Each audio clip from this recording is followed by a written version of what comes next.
Welcome to Ring the Bell. I'm Brad Wilson. I'm here for one topic, one take, and one unfiltered opinion.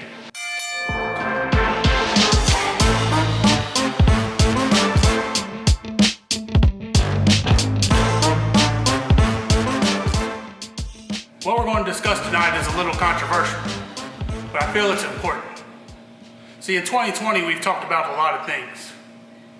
We've talked about race, we've talked about politics, we've talked about pandemic, we've tried to keep each other safe, and on the heels of that came the speaking out movement. Now, speaking out movement was important to me. It was important to a lot of people. It brought light on a lot of bad situations. A lot of people that we respected ended up being monsters behind the scenes. Now, being a monster is okay when you're in the ring and in front of the camera, but behind the camera and behind the scenes shouldn't be allowed. Monsters shouldn't be remembered if they do something heinous. This brings me to my first topic. There was a man that we all loved and revered, hell, idolized, worshipped. But then he did this. Parent double murder-suicide at pro wrestler Chris Benoit's Georgia home. Former champion Chris Benoit found dead in his Atlanta home along with his wife and young son. Police now treating the discovery as a double murder-suicide. Searching the house, they were able to locate 3 bodies inside of the home here. Those bodies were Mr. Benoit himself, his wife Nancy, and their son Daniel. That's right. Chris Benoit needs to be canceled. It is time to move on from Chris Benoit in respects to idolizing him, to revere him and worshiping. You can respect what he did in the ring. He was an all-time great wrestler. I'm not debating that.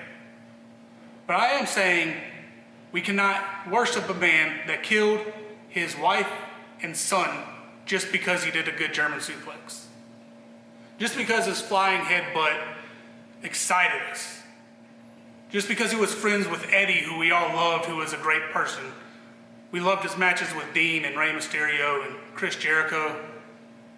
He murdered his wife and son. Now, if you really care about the speaking out movement, if you really care about all the child trafficking, if you really care about women and children, we can't respect Chris Benoit anymore. You can go back and watch his footage and remember the good times when you were a kid. You can watch him for training. But no, he does not belong in the Hall of Fame. No, he does not belong on the WWE Network. No, he doesn't belong in the all-time great wrestlers debate. Why?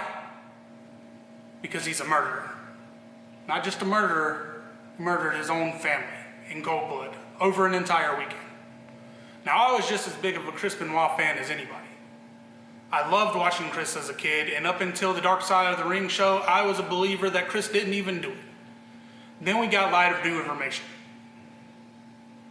We learned that he killed his wife and kids over the span of 48 to 72 hours. Not a Roy Drake accident that happened in the moment. It was a cold-blooded, merciless killing.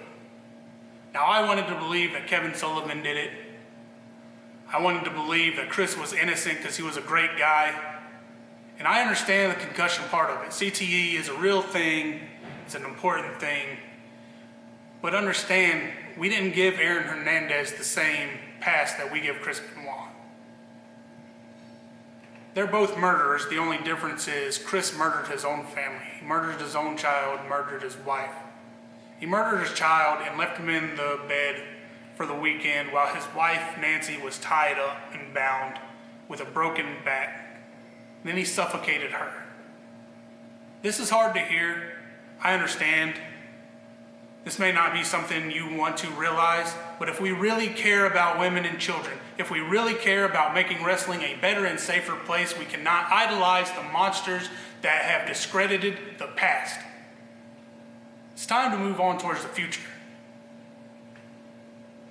It's time to ring the bell on Chris Benoit.